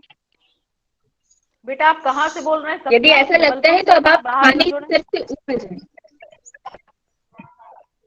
मैम, मैं गोटी गांव नरसिंहपुर जिले से बोल रही हूँ। अच्छा, गोटेगांव नर्सिंग, ठीक है, मैं नोट कर गोटेगांव, लूंगी। तो आपने गोटेगांव थाने में शिकायत दी होगी। यस मैम, जिसने वहाँ भी पे है वो शिकायत अपने की गोटेगांव है। थाने में शिकायत दी। ठीक है, अगर यस मैम। थाना स्तर पर सुनवाई नहीं होती है तो क्या कीजिए, वहां पर कोई एसडीओपी यस ऑफिस होगा या एसपी ऑफिस होगा। जी। SP yes office ma'am. में एक लिखित शिकायत दे दीजिए। अब आप उनको सलाह यस दीजिए कि वो मैम। दे दे, उनकी बात पर जरूर कार्रवाई यस की। मैम। Okay ma'am. तो जब भी ऐसा हो कि एक स्टेप नहीं हो रहा तो हम उसके ऊपर से अधिकारी को संपर्क करें और अपना काम करवाने की कोशिश करें। Okay ma'am.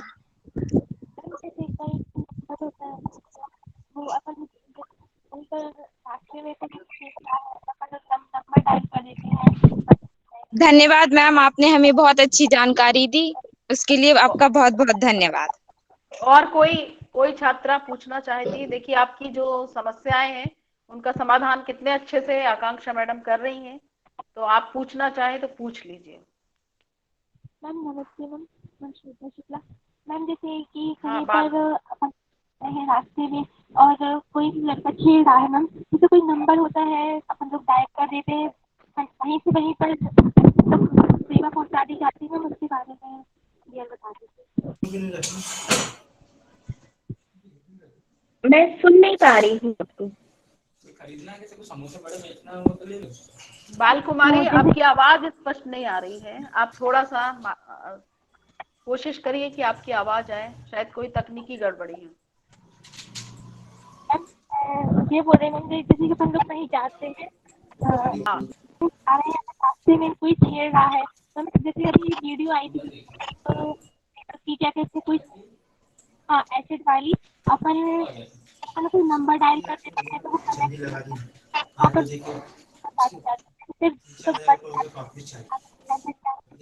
हम लोग डाल पाते हैं। और बता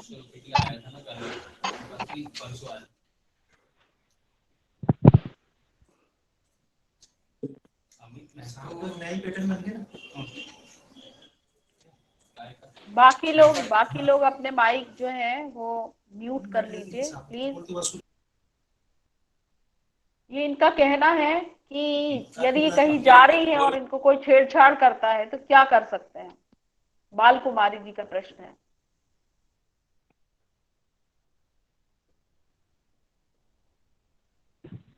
मैम श्रद्धा शुक्ला।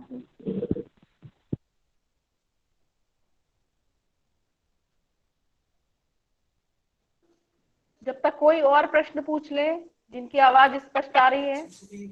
हेलो मैम, आप सुन पा रहे हैं मुझे? हाँ जी जी नमस्कार, मैं गौरी बालापुरे बात कर रही हूँ, बैतूल से सोशल वर्कर। मैं मैम से जानना चाहती हूँ कि जी बैतूल से मैं बात कर रही हूँ मैम। मैं जानना चाहती हूँ कि जैसे पुलिस कई बार अभियान चलाती है, तो जब अभियान चलते हैं, सपोज अभी मध्य प्रदेश में महिला सम्मान अभियान चलाया गया, हमारे बैतूल की यदि हम बात करते हैं तो विदिन एक महीने के अंदर पुलिस ने 99 बालिकाएं गुम थी, उसमें से 90 बालिकाओं को दस्तयाब कर लिया। और इसमें ऐसी बालिकाएं भी थी जो 2000 से गुम थी, यानी 20 साल से जो बालिकाएं गुम थी, नाबालिग स्थिति में थी तब गुम हुई थी और बालिग होने पर मिली। तो अभियान के समय पुलिस क्यों सक्रिय होती है? ये सक्रियता यदि पहले दिखाती तो बच्चे जो बालिकाएं परेशान हुई, इतने सालों तक उन्होंने प्रताड़ित जीवन जिया, वो नहीं जीती। ये सक्रियता क्यों नहीं होती है मैम? देखिए, आपका बहुत अच्छा सवाल है और इस सवाल का जवाब देना हम लोग खुद चाहते हैं। तो आपने ये सवाल पूछकर मुझे पुलिस की बात रखने का मौका दिया। पुलिस मान लीजिए मैं एक हूँ, ऐसी ही एक पुलिस है, संस्था के रूप में हम पुलिस को देखें और आवाज नहीं आ रही। 25 काम। आवाज आ रही? एक समय पर पुलिस के पास मान लीजिए 25 काम है ना। उसे सिर्फ गुम बालिकाओं को नहीं ढूंढना होता है, उसको गुम बालिकाओं को भी ढूंढना है, उसको 376 की पीड़ित महिलाओं को भी देखना है, उसको 354 की पीड़िताओं को भी देखना है, उसको 420 के हो रहे फ्रॉड भी देखना है, उसको आए दिन एटीएम में होने वाली दिक्कतें भी देखनी है, उसको 498 भी देखना है, उसको दहेज पीड़ित महिलाओं को भी देखना है और उसको यातायात नियमों का भी पालन करवाना है। तो ऐसे 25 काम होते हैं पुलिस को। अब विशेष समय पर ऐसे बहुत से अभियान चलते हैं। कभी तो शासन की तरफ से अभियान चला जाएगा कि यातायात सप्ताह है तो 7 दिन में यातायात संबंधी ये काम करने हैं। कभी महिलाओं संबंधी अभियान करना है तो इस महीने में ये काम करना है। तो हमारे ऐसे 25 कामों में हमको टास्क दिया जाता है कि इस हफ्ते इस पे करना है। तो ठीक है, जब हमको ये पता चल गया कि 25 कामों में इस महीने प्राथमिकता इसको देनी है, तो बाकी कामों को थोड़ा साइड में रखते हैं और पूरे जी जान से उस एक काम में भिड़ जाते हैं। जब हमको खुद पता है कि 25 में से 24 में थोड़ा कम समय भी देना है, इस महीने इसको सबसे पहले करके दिखाना है, तो वो कर देते हैं। और ऐसा नहीं है अभी सम्मान अभियान चला तो ये किया, अगले महीने कोई और चलेगा तो वो करके दिखा देंगे, तो फिर तब कहेंगे कि फिर तब ये कर सकते थे तो पहले क्यों नहीं कर दिया। और नॉर्मल जो दिन रहता है उसमें एक साथ 25 चीजों में बिल्कुल जी मैं आपकी बात से बिल्कुल इत्तेफाक रखती हूँ और आपकी बात को मानती भी हूँ, लेकिन 20 साल की अवधि कम नहीं होती है मैम। एक गुम बालिका को ढूंढने के लिए मतलब पुलिस को 20 साल में इतना समय नहीं मिला कि 99 में से 90 बालिकाओं को आपने एक महीने में ढूंढ निकाला। आप खुद इस आंकड़े को देखिए ना, मैं बैतूल की फैक्ट बात कर रही हूँ कि 99 बालिकाएं गुम थी, उसमें से आपने 90 बालिकाओं को सिर्फ जनवरी माह में ढूंढ निकाला। यदि थोड़ा थोड़ा भी प्रयास करते तो बहुत सी बालिकाएं कम समय में अपने घर लौट जाती। उन्होंने न जाने किस किस तरह की परिस्थितियों पर, हम बालिकाओं के लिए बहुत संवेदनशील है ना, इसलिए ये तो हमेशा प्रायोरिटी में रहेगी। हाँ तो मैडम मैं नहीं नहीं आपको नहीं नहीं, कहना मैं आपको चाहूंगी। इसलिए भी कह रही हूँ कि आप मैं आपकी बात समझ रही हूँ, लेकिन आप कोशिश कीजिएगा कि उन 90 बालिकाओं की आपको केस हिस्ट्री पता चल पाए। आप हमें ऐसा लगता है कि वो जो 90 बालिकाएं हैं वो वाकई एक प्रताड़ित जीवन जी रही थी। वास्तव में ऐसा होता नहीं है, क्योंकि मैं खुद इन्वेस्टिगेशन करती, कई बार ये मामले सामने आते हैं कि जिन हालातों में ये बच्चियां रह रही हैं अपने माता पिता के साथ, बहुत ही गरीब घर की होती हैं। ऐसा नहीं है कि उन्हें कोई वास्तव में अपहरण करके ही दे जाता है। वो 17 साल की उम्र की है और पास में यहाँ से नागपुर लगता है, मंडला जो मेरा जिला है, नागपुर लगता है, केरल लगता है, वहाँ इलायची के बागान काम करती है, काम करने गई है वो। और वो खुद, अगर उन्हें ये पता चल जाता है कि मुकदमा है, तो वो खुद से कई बार छिप जाती है। और 2 साल बाद जब वो हमें मिलती है और पता चलता है तो नहीं, हम बहुत अच्छे से रह रहे थे, हम अपनी इच्छाओं से गए हुए थे, क्योंकि वो वहां जहाँ जाती है वहां उनको यहाँ जीवन। जी जी जी, मैं बैतूल की बात कर रही हूँ। 4 प्रकरण हमने खुद में, एक जर्नलिस्ट भी हूँ इसलिए भी मैं आपसे क्लियर करूंगी कि उन बालिकाओं ने बताया कि हम जो है कुछ दैहिक शोषण का भी शिकार हुई, कुछ बेच दी गई थी, तो ऐसी परिस्थितियां भी उनके साथ थी, है ना। तो प्रताड़ित तो रही हैं। दूसरी तो एक 90 बात में और से है कि 4 के साथ ही परिस्थितियां थी। नहीं, ये तो शहर से जुड़ी हुई थी या शहर के थाने ने दस्तियाब की थी, इसलिए उनसे सीधा संपर्क हो पाया। बाकी जिले के अलग अलग जो ग्रामीण और देहात के थाने थे। जी आपके यहाँ बैतूल है नम्रता सोंधिया मैडम। हाँ, नम्रता सोंधिया मैम मुल्ताई की एसडीओपी है, मुल्ताई क्षेत्र के। यहाँ एसपी मैम सिमाला प्रसाद जी हैं। और बड़ी अच्छी बात है कि यहाँ महिला अधिकारी बहुत है, एएसपी मैम श्रद्धा जोशी जी हैं। और यही एक वजह है कि 99 में से 90 दस्तियाब हो गई। बिल्कुल बिल्कुल, ये मैं इस चीज के लिए ठीक है बिल्कुल शुक्रिया अदा, ये शुक्रिया ठीक है अदा भी करूंगी मैं पुलिस के लिए। जी, और एक बहुत अच्छी बात, मैं चूंकि मेरे साथ तो बिल्कुल मैं आपकी बात और आपकी चिंता को कंसीडर कर रही हूँ। आप भी पुलिस के पक्ष को समझेंगे तो दोनों एंगल से चीजें ठीक नहीं, हम जब पुलिस अच्छा काम करती है तो बाकायदा हम लिखने वाले क्षेत्र से हैं तो हम उसको लिखते भी हैं और लोगों तक जानकारी पहुंचाते भी हैं।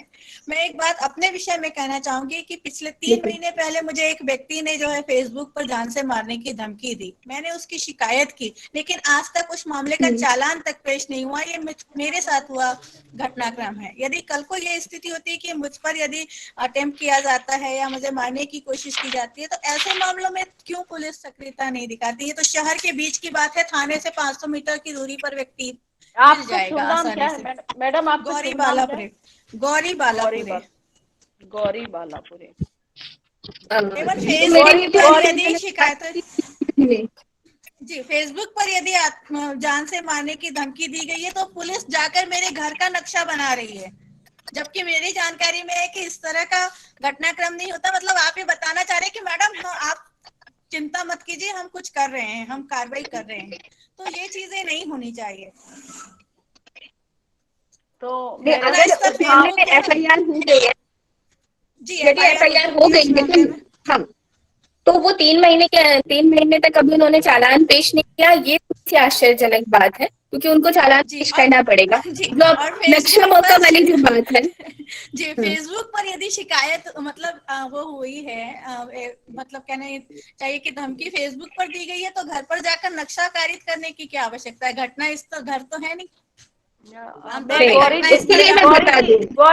गौरी जी 1 मिनट में बताना चाहूंगी कि ये जो मतलब जो भी आपकी कार्रवाई है तो ठीक है, वो आप उसको एनालिसिस ना करें। यहाँ पे ये कार्यक्रम है, आप मैडम से सिर्फ आप जानकारियां ले सकते हैं, क्योंकि ये विश्लेषण वाला उदाहरण दे रहे हैं। नहीं, बात तो हम उदाहरण की कर रहे हैं ना। जब महिला अत्याचार अपराधों के मामले में बात हो रही है तो उदाहरण तो हम अपने ही देकर बात क्लियर कर सकते हैं, ताकि बाकी लोगों को भी पता चले कि कार्यप्रणाली इस तरह की भी है। तो हम अगर अब खुद पर कारित हुआ घटनाक्रम बताएंगे तो मुझे लगता है ज्यादा प्रभावी होगा। मैं कैसे भरोसा कर लूं फिर पुलिस की कार्रवाई पर, जब मेरे साथ ही न्याय नहीं हो पाया 3 महीने में? तो मैं कैसे बाकी लोगों को बता पाऊं कि नहीं, पुलिस बहुत अच्छा वर्क कर रही है, आपको सडनली एक्शन मिलेगा? मैं ये जवाब देती हूँ। आपके घर पर अगर वो बनाने आए तो मैं आपको बता दूं कि ये जो है ये साइबर क्राइम से रिलेटेड मुद्दा है। जिस तरीके का आपको जी वो आई थी धमकी, वो साइबर क्राइम है एक तरीके का। अब अभी जी मध्य प्रदेश पुलिस की स्थिति ऐसी नहीं है कि हम थाने में एक साइबर एक्सपर्ट टीम भेज सकें। तो आपके मामले को डेफिनेटली साइबर की जो टीम है वही देखी होगी और वही देखेगी, और साइबर एक्सपर्ट होता नहीं है। इस वजह से शायद आपके मामले को डील करने में उन्हें थोड़ा टाइम लग रहा है, और उनकी एक मजबूरी होती है। अब आपका केस दे दिया, साइबर एक्सपर्ट नहीं होगा, नहीं हाँ, इन्वॉल्व ही नहीं वो किया कर गया, टीआई नहीं है टीआई ने ही विवेचना की होगी, क्योंकि उसमें आईटी एक्ट लग जाता है। जब आईटी एक्ट लगता है तो कम से कम इंस्पेक्टर लेवल का व्यक्ति उसकी जांच करता है। तो जांच भले वो कर रहे होंगे, लेकिन साइबर एक्सपर्ट की टीम उनकी हेल्प कर रही होगी। और अभी वो हर थाने में नहीं है, लेकिन हर जिले में जरूर बैठी है। और बैतूल और मंडला जैसे जिले थोड़ा छोटे हैं, तो जिले में सिर्फ एक टीम बैठती है, इसलिए मामले को देखने में थोड़ा टाइम लग रहा है। लेकिन अगर एफआईआर हुई है तो वो प्लान पेश होगा। Okay ma'am, thank you. बहुत बहुत धन्यवाद आकांक्षा चतुर्वेदी मैडम। और मुझे लगा कि ये सेशन बहुत ही उपयोगी हुआ, उपयोगी चर्चा हुई। आपने जो इसको व्याख्यान से बातचीत में कन्वर्ट कर दिया, उससे बहुत सारे लोगों की बातें स्पष्ट सामने आई और बहुत लंबा चला। मैं आपको आश्वासन देती हूँ कि हम ऐसे सेशन और करेंगे, क्योंकि हमारे पास समय की बाध्यता है। हमारी अभी मुख्य वक्ता जो है वो हमारे बीच है, दूसरी वक्ता। इनसे भी आपको कानूनी तौर पे जो जानकारियां हैं, महिलाओं के हित में बनी हुई जो योजनाएं हैं, उसके विषय में जानकारी मिलेगी।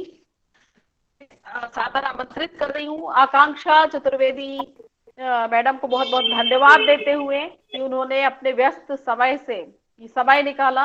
और मैं चाहूंगी कि यदि आपके पास समय है तो आप हमारे साथ जुड़े रहिए। ये उनसे अनुरोध करूंगी कि कार्यक्रम के अंत तक आप रहेंगी तो अच्छा लगेगा हमें।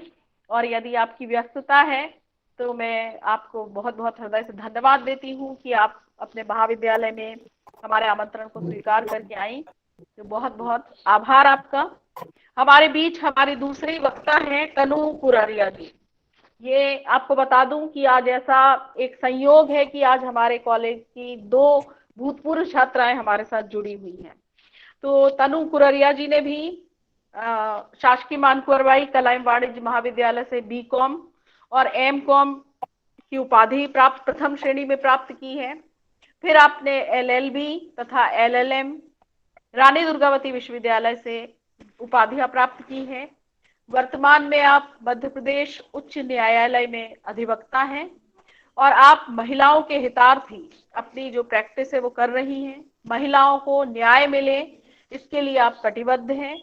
आप शिक्षा संस्कृति उत्थान न्यास के अंतर्गत भारतीय भाषा अभियान के महाकौशल प्रांत की संयोजक हैं। जनता को जनता की भाषा में न्याय मिले इसके लिए आप बहुत प्रयास कर रही हैं और इसके लिए आपने कम से कम 25 संगोष्ठियां की हैं, वेबिनार किए हैं और आप महिलाओं की सुरक्षा के लिए, बच्चियों की सुरक्षा के लिए भी कई कार्यशालाएं आयोजित कर चुकी हैं। महिलाओं को उनके हितों के प्रति जागरूक कर रही हैं। तो ऐसे व्यक्तित्व को आज हम अपने बीच पाकर हर्षित हैं और निश्चित तौर पर आप उनसे लाभान्वित होंगे, आप उनसे बातचीत कर पाएंगे। मैं आमंत्रित कर रही हूँ तनु कुरारिया जी, अधिवक्ता मध्य प्रदेश उच्च न्यायालय। तनु जी।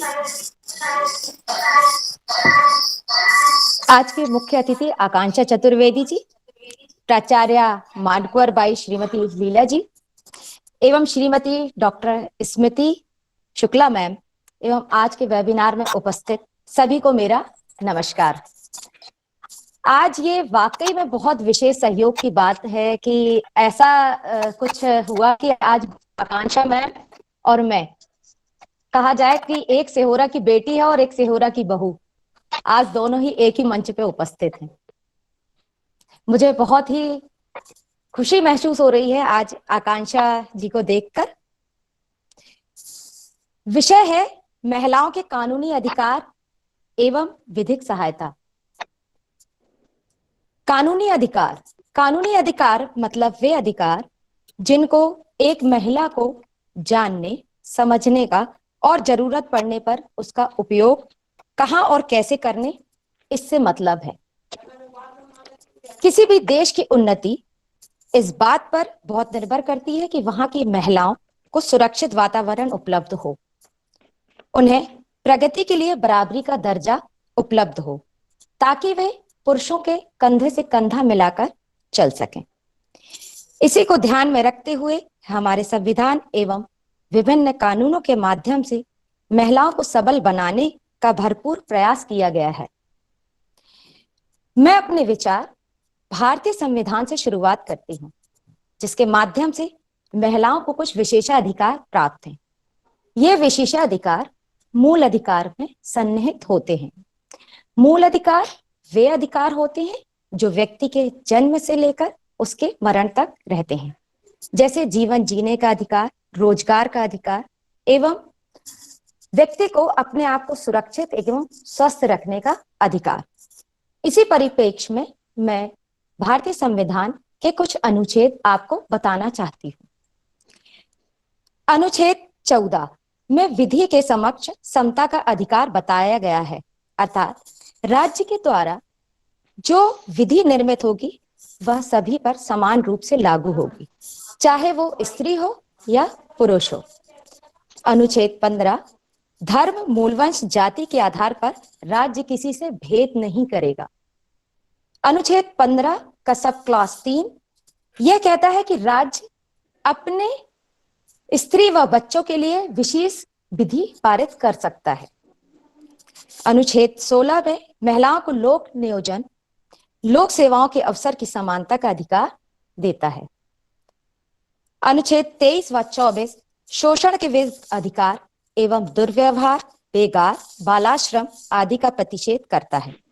साथ ही साथ भारतीय दंड संहिता 1860 में धारा 374 भी विधि विरुद्ध अनिवार्य श्रम को बताती है, अर्थात महिलाओं के साथ कोई भी जोखिम भरा काम नहीं कराया जाएगा।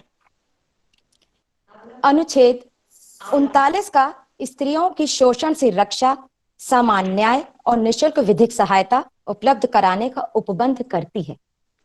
अनुच्छेद 42 यह सुनिश्चित करने के लिए कि काम की न्याय संगत और मनोवांछित दशाएं मिले, महिलाएं कार्यस्थल पर निश्चित समय तक ही कार्य करें एवं संकटमय कारखानों में कार्य ना करें।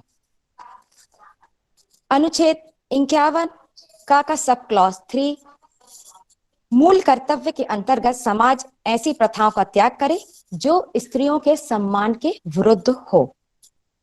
अनुच्छेद 243 घ में महिलाओं के लिए पंचायतों के अंतर्गत स्थान आरक्षित है। 1/3 स्थान महिलाओं के लिए आरक्षित होंगे।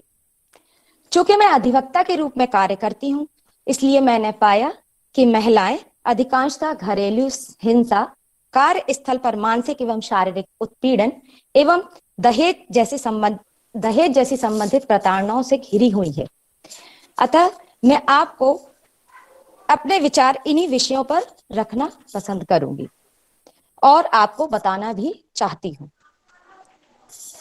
दहेज प्रतिषेध अधिनियम 1984 व 1986 में व्यापक संशोधन करके 1961 दहेज प्रतिषेध अधिनियम पारित किया गया।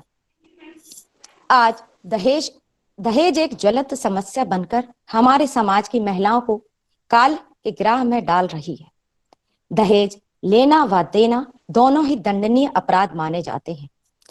दहेज से होने वाली मृत्यु की घटनाओं को देखते हुए भारतीय दंड संहिता में 1960 में 498 का जोड़ी गई, जिसमें यह बताया गया कि किसी भी शादीशुदा महिला के साथ पति और पति के नातेदार, रिश्तेदार द्वारा किसी भी प्रकार का बुरा बर्ताव करना या क्रूरता करना आता है।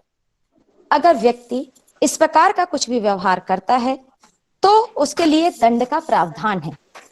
जो भी व्यक्ति इस प्रकार का कार्य करता है उसके लिए दंड की अवधि 3 वर्ष है व जुर्माने से भी दंडनीय होगा। दहेज मृत्यु को लेकर भी भारतीय दंड संहिता व भारतीय साक्ष्य अधिनियम 1872 में प्रावधान है। धारा 304 का उपेक्षा द्वारा मृत्यु कारित करना आता है।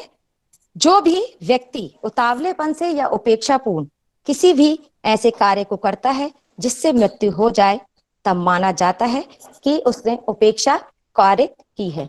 मतलब कोई भी व्यक्ति किसी भी महिला को लगातार अपशब्द कहे या कुछ भी बोले, यह उपेक्षा कहलाती है। इसी में धारा 304 खा दहेज मृत्यु भारतीय दंड संहिता और भारतीय साक्ष्य अधिनियम में 113 खा दहेज मृत्यु के बारे में अवधारणा को बताती है। इसमें भी वही बात है कि महिला मृत्यु के विवाह के 7 वर्ष के अंदर हुई है, तब यह माना जाएगा कि पति या पति के नातेदार द्वारा मृत्यु को के पीछे क्रूरता का व्यवहार निश्चित तौर पर मौजूद रहा। अतः दहेज अधिनियम को अत्यधिक व्यापक एवं कठोर बनाने हेतु हमारी राज्य सरकार दहेज प्रतिषेध अधिकारी को इस संबंध में इस अधिनियम के उपबंधों के अंतर्गत उनके कार्यों को अधिक प्रभावी बनाने हेतु 5 सदस्यों की सामाजिक कल्याणकर्ताओं की समिति गठित करेगी, जिसमें 2 महिलाएं अनिवार्य रूप से रहेंगी। घरेलू हिंसा से महिलाओं का संरक्षण अधिनियम 2005 किसी महिला का शारीरिक, मानसिक, भावनात्मक, मौखिक, मनोवैज्ञानिक या यौन शोषण किसी ऐसे व्यक्ति द्वारा किया जाना जिसके साथ महिला का पारिवारिक संबंध है, घरेलू हिंसा में शामिल है। इसमें मौखिक और भावनात्मक दुरुपयोग के अंतर्गत अपमान, उपहास, गाली गलौज देना, संतान न होना या बेटे के रूप में संतान न होना, उसको बार बार महिला को लगातार प्रताड़ित करना भी घरेलू हिंसा में ही शामिल है। और अगर महिला किसी व्यक्ति से मतलब अपनी संतान है या किसी से भी वो बहुत ज्यादा स्नेह करती है, तब लगातार उसके पति या नातेदार द्वारा उसको मारने की धमकी देना या उसको पीटना कूटना, ये सभी घरेलू हिंसा में शामिल है। आज के दैनिक भास्कर में त्रिपुरा हाईकोर्ट ने एक अहम व्यवस्था दी है। इसके मुताबिक व्यक्ति तलाक के बाद पत्नी को उसका जो भी गुजारा भत्ता होगा वह देना अनिवार्य होगा, और अगर वह नहीं देता है तो यह भी घरेलू हिंसा में शामिल किया जाएगा। इसमें संरक्षण अधिकारी, पुलिस अधिकारी, सेवा प्रदाता और मजिस्ट्रेट को महिला या महिला से संबंधित व्यक्ति घरेलू हिंसा की रिपोर्ट लिखवा सकता है। संरक्षण आदेश मजिस्ट्रेट व्यथित व्यक्ति और प्रत्यार्थी को सुनवाई का एक अवसर दिए जाने के बाद और इसका प्रथम दृष्टया समाधान होने पर घरेलू हिंसा हुई है या होने वाली है, तब वह व्यथित व्यक्ति को एक संरक्षण आदेश पारित कर सकेगा। दंड प्रक्रिया संहिता 1973 यह आपराधिक कानून को लागू करने के लिए मुख्य कानून है। यह 1973 में पारित हुआ और 1 अप्रैल 1974 को लागू हुआ। जब कोई अपराध होता है तो 2 पक्षकार होते हैं, एक पीड़िता और दूसरा आरोपी। अपराध की भी 2 प्रक्रियाएं होती हैं, एक यह कि पुलिस के द्वारा प्रकरण दर्ज किया जाता है और दूसरा प्रकरण न्यायालय में जाकर उसकी न्यायिक प्रक्रिया होती है। जब अपराध कारित होता है तब व्यक्ति को परिणाम तो भुगतना ही पड़ता है और उसे दंड कहते हैं।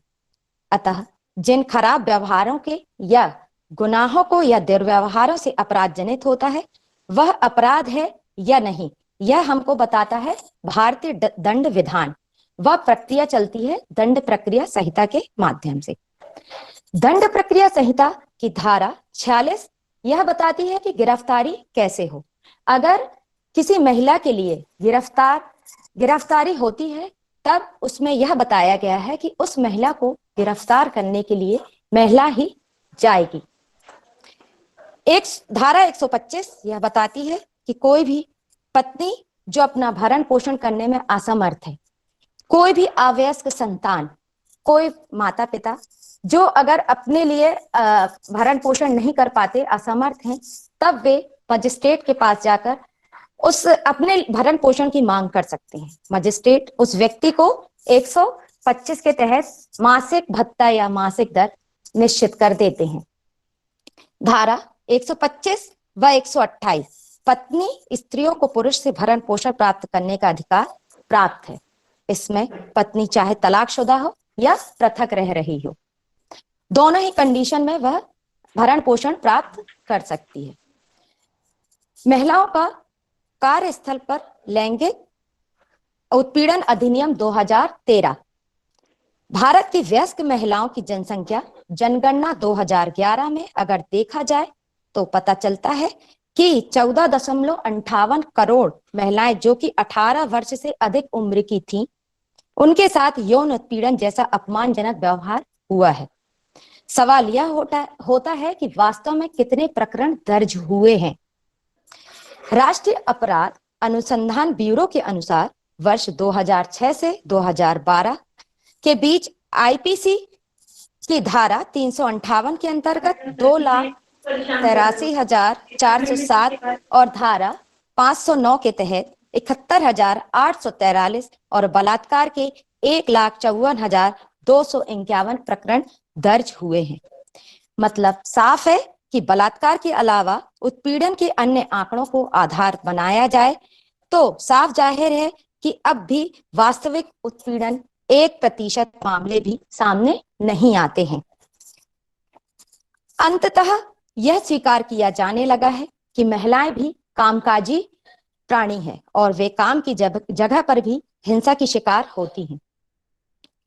इसके लिए अगस्त 1997 में सर्वोच्च न्यायालय ने देश में कार्यस्थल पर लैंगिक एवं यौन उत्पीड़न रोकने के लिए विशेष दिशा निर्देश बनाए थे। सन 2013 में कार्यस्थल पर महिलाओं के यौन उत्पीड़न अधिनियम को पारित किया गया था। जिन संस्थानों में 10 से अधिक लोग काम करते हैं उन पर यह अधिनियम लागू होता है। इसके अंतर्गत शिकायत समितियों को सबूत जुटाने में सिविल कोर्ट वाली शक्तियां प्राप्त हैं।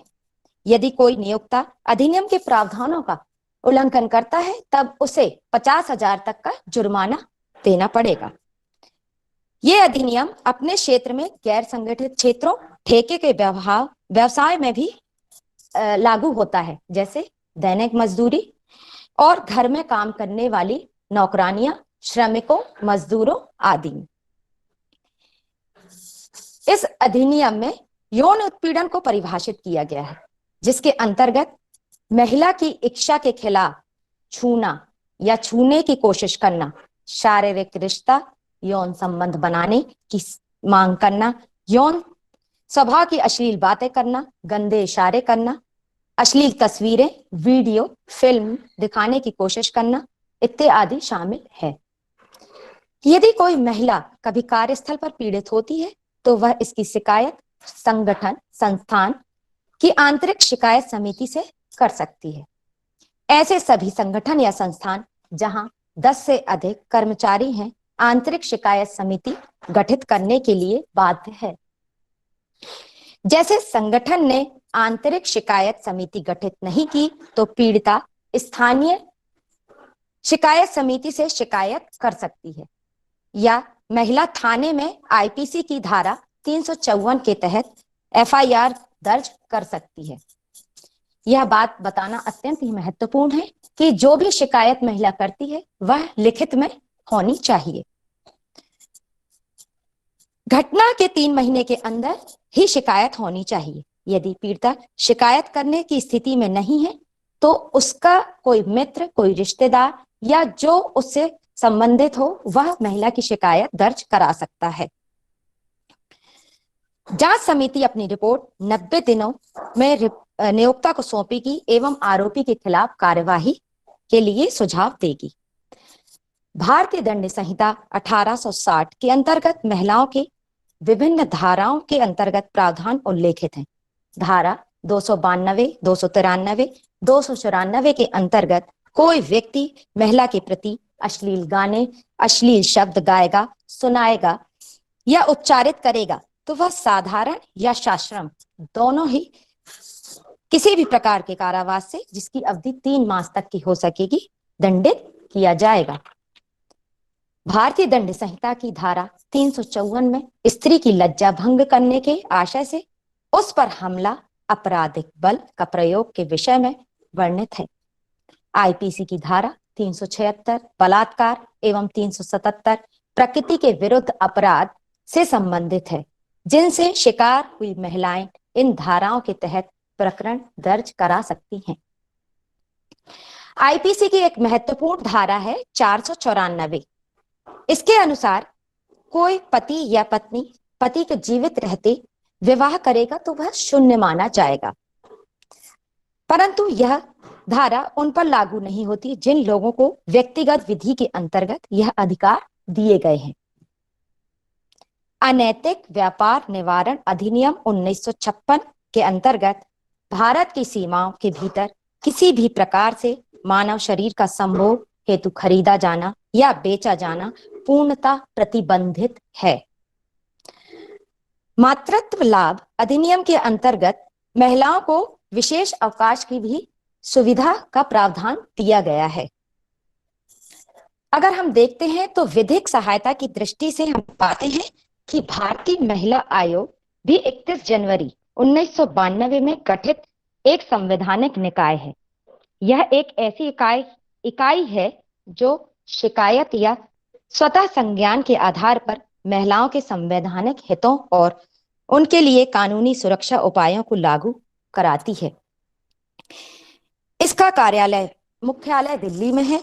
मध्य प्रदेश में राज्य महिला आयोग का कार्यालय भोपाल में है। यदि किसी महिला को ऐसा लगता है कि उसकी सुनवाई नहीं हो रही तो वह अपनी शिकायत राज्य एवं राष्ट्रीय महिला आयोग से कर सकती है। जैसा कि यहाँ पर मैं अधिवक्ता के रूप में कार्य करती हूँ, तो मुझे यह पता है कि जो भी महिलाएं हैं, गरीब हैं, बेसहाय हैं, वो संजीवनी नगर में या जहां भी वो रहती हैं, वो अपने संबंधित क्षेत्र के थाने में लिखित में रिपोर्ट दर्ज करा सकती हैं। उससे उनका प्रकरण कोर्ट में विधिक सहायता में जाता है। विधिक सहायता के माध्यम से वे उनको निशुल्क वकील प्रदान किए जाते हैं। निशुल्क वकील उनकी पैरवी करते हैं, उनके मामले देखते हैं। तो इसी तरह से ये यहाँ का कार्य मैं संभालती हूँ और इसी तरह से मैं जो भी महिलाएं आती हैं उनके लिए 125 के भरण पोषण की पूरी सुविधा देती हूँ कि वो उनको 125 में उनको भरण पोषण प्राप्त हो सके। अतः आज आया है कि देश में लगभग एक आंकड़े के अनुसार कि 8 करोड़ महिलाएं यौन उत्पीड़न का सामना कर रही हैं। वजह क्या है कि वे जागरूक नहीं हैं, वे अपने हितों के प्रति सजग नहीं हैं, वे अपने को कानून को नहीं जानती हैं कि हमारे लिए कौन सा कानून उचित है, कौन से कानून के तहत हम जाके हम अपने लिए ये मांग कर सकते हैं कि हमारा अधिकार क्या है, हमारे लिए कौन सी चीज अच्छी है, किस अधिकार के तहत हम अपने लिए सफलता प्राप्त कर सकते हैं। तो मेरा सभी से यह अनुरोध है कि आप अपने लिए जो भी व्यवहार हो रहे हैं उनके प्रति सजग रहें। आप अपने कानून के प्रति जागरूक रहें, अपने प्रति जागरूक रहें और अपने अधिकारों के, अपने हितों के लिए आप एक कानूनी सहायता के लिए बिल्कुल तैयार रहें। आपको निशुल्क कानूनी सहायता भी प्रदान की जाती है। अंततः यह कहना सर्वोचित होगा कि महिलाओं के लिए बहुत से कानून बनाए जा चुके हैं ताकि वे निश्चित होकर समाज के विभिन्न क्षेत्रों में अपना योगदान दे सकें, किंतु इन कानूनों की सार्थकता तभी है जब हम जागरूक रहें, सजग रहें एवं कानूनों का सहारा ले सकें। यह विषय अपने आप में बहुत विस्तृत है, परंतु मैंने कुछ प्रयास किया है कि इसको एक निश्चित प्रारूप में आपके सामने प्रस्तुत कर सकूं। लास्ट में मैं आप लोगों से यह कहना चाहती हूँ कि जो भी महिलाओं से संबंधित मैंने जो जानकारी दी वो आप तक अगर समझ में आ गई है, लाभान्वित होंगे। इसी के दौरान मैं आप सभी का आभार और आपको धन्यवाद देती हूँ। जय हिंद, जय भारत।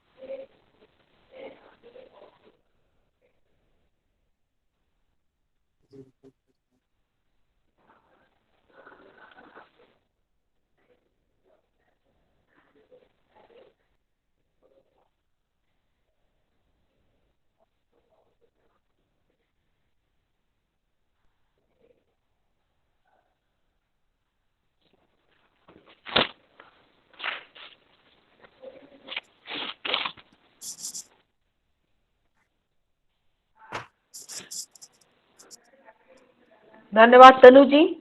और अब मैं आमंत्रित करूंगी डॉक्टर नूपुर निखिल देशकर को कि वे हमारे अतिथियों का हमारे महिला उन्नयन प्रकोष्ठ की ओर से, महाविद्यालय की ओर से धन्यवाद ज्ञापित करें।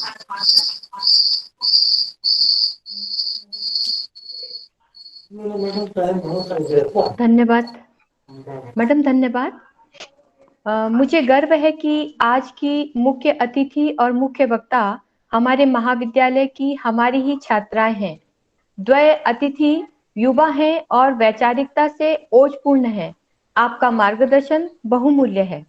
जैसा कि विदित है कि आज राष्ट्रीय महिला दिवस है, इस अवसर पर शासकीय मानकुरबाई कला एवं वाणिज्य महिला महाविद्यालय के महिला उन्नयन प्रकोष्ठ, आंतरिक आश्वस्ति गुणवत्ता प्रकोष्ठ एवं विश्व बैंक की अकादमिक योजना के अंतर्गत आयोजित व्याख्यान माला की मुख्य अतिथि उप पुलिस अधीक्षक सुश्री आकांक्षा जी चतुर्वेदी जी, इनका मैं आभार व्यक्त करती हूँ, जिन्होंने बढ़ते अपराध एवं महिला सुरक्षा इस विषय पर हमारी छात्राओं को मार्गदर्शन दिया और उनके ज्वलंत प्रश्नों का बहुत सहजता से, बहुत शालीनता से उत्तर देकर उनकी उत्कंठा का समाधान किया।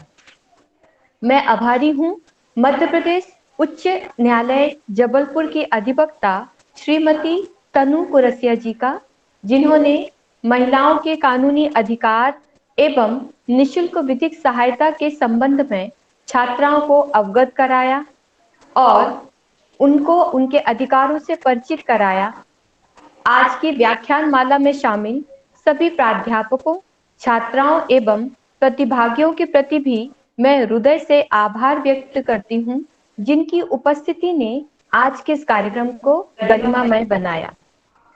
मैं इस तरंग व्याख्यान माला में इंटरनेट व्यवस्था उपलब्ध कराने हेतु, नेट संचालन हेतु नितिन जी की भी आभारी हूँ, जिन्होंने हमें उत्तम नेट व्यवस्था प्रदान करके इस व्याख्यान माला को सफल बनाया।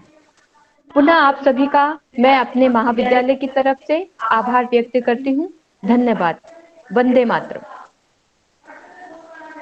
धन्यवाद। अब वंदे कार्यक्रम के मातरम। समापन बहुत की बहुत घोषणा। धन्यवाद। Thank you so much. बहुत बहुत धन्यवाद मैम।